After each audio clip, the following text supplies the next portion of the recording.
حمد اسمان الله پاک صفات که تیگرین بیان کراند تسه صفتا اعلان اسمان میواند هر دوست دیگه دوست کشید دیاند هر را دیگه رید کشید دیند اسمان لبس پا منو قابل ناد الان که اسه جیب ناد نبی آواز تو گپا تسا آواز چر کنج دنایی که پشند خدای پاک اسمان میسیر پیدا کید ستن می ایشل نکین لکه هر دوست می در ایشل اون لکه اپالوان میدان گٹو که نکاند ادو تیدی دو تای اسان چال پریکاند قومی اسان چل ما بلگل ناد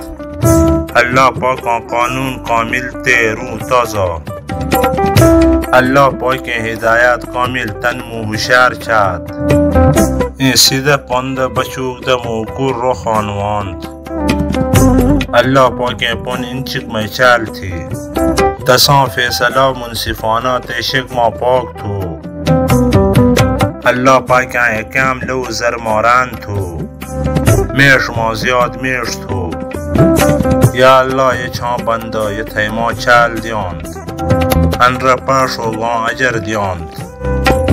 یہ انسان تانے نامعلوم غلطی ماشید ناد میں نجنی پاکان گناہ کی تو مگه معاف کر تانے بندہ گناہ کروگ ماساد اینه کیرون گناہونا ما یہ پاک ہم